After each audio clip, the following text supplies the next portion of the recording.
Mexico's got a very low threshold to invest to get residency that leads up to citizenship, but it's got some problems that I think you need to be aware of if you're trying to get citizenship in this country.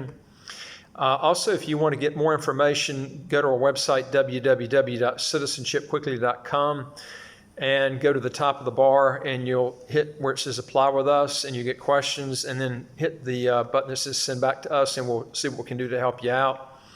If you're a retiree and you tend to apply for temporary residency in Mexico, the law right now stipulates that you need to demonstrate an income per month over the last 6 months derived from foreign sources, such as a pension or investments of at least 300 days worth of minimum wage, and that's minimum wage of Mexico, which is approximately $1,945 US, or have a savings that's equivalent to at least 5,000 days worth of minimum wage, which is approximately $32,400 US.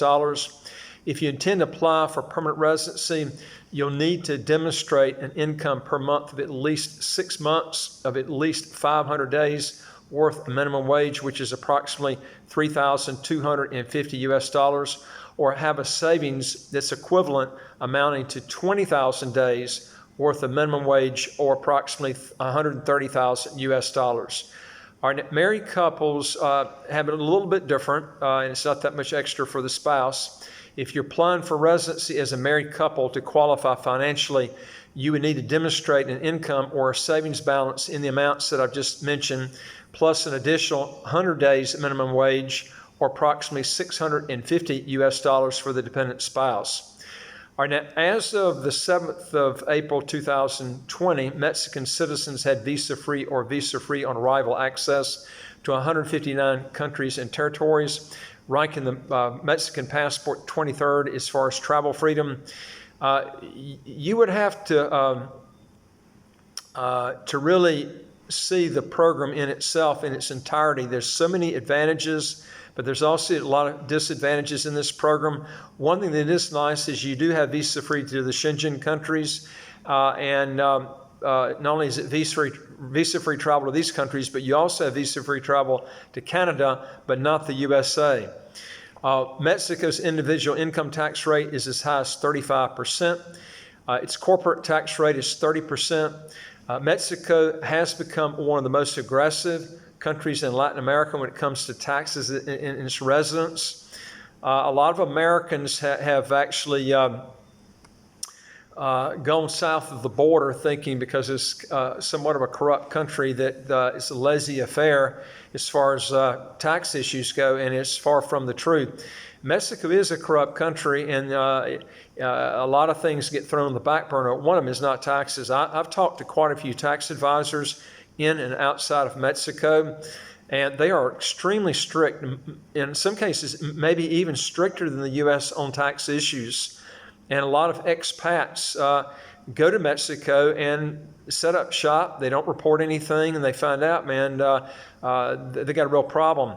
And the revenue authorities there are actually extra strict on expats because they've had this problem with them coming into Mexico and not reporting anything. So they really concentrate on these people. So you need to be aware of that. In most cases, you're a resident for tax purposes in Mexico if your primary home or your home base is there and you spend at least 183 days a year, or you spend more than 183 days a year in Mexico. Mexico does have a good, inexpensive health care program. It's a lot cheaper on getting medical things done in Mexico than the U.S. In fact, a lot of people go south of the border there from the U.S. to get things done for health care because it is so cheap there. Mexico's GDP per capita is $9,673 US a year. Naturalization in Mexico requires a minimum of 5 years of consecutive years of residency prior to the application date, which may include temporary or permanent resident status depending on your situation. 2 years of legal residency if you are married to a Mexican or you have a child born in Mexico. To get Mexican citizenship, Minors or persons 60 years old or older or refugees are exempt from taking the Spanish test, but there is a person that you'll actually have to interview, even if you're 60 years old or older, with the Ministry of Foreign Affairs that's going to actually interview you in Spanish. And they do expect you to speak Spanish in the interview. Now, how far they take it as far as, to test you to see how good your Spanish is on the verbal interview is really up to the person that's actually doing it. And I assume that some are going to be stricter than others, but it is very lenient in that regard. If you're 60 years old or older, refugee, or you're a minor child, as far as getting citizenship. Mexico does have a strange law. I've never seen this anywhere else. But Mexico has a law that if you become a naturalized citizen of Mexico and then you leave Mexico for 5 years or more and you don't come back in during that 5-year period, you will lose your Mexican citizenship. Never seen a country have this before. And I mentioned, you have to remember I said naturalized, not someone that's born in Mexico. But if you've got the citizenship by naturalization, remember, you're going to have to come back to Mexico and not let 5-year period go by, or you'll lose that citizenship. And if that's your only passport, you're going to have a problem. Now, Mexico does allow dual citizenship. And I'm going to give you my evaluation of Mexico as a residency and a program for citizenship. It's a great place to go if you don't have that much in investments, because their tax rate is really high at 35%. But if your assets are close to zero or they're not that high, 35% of zero is zero. So it's not a big deal. But if you've got a lot of assets, this is one country I would not go to, especially if you're going to stay there over 183 days a year.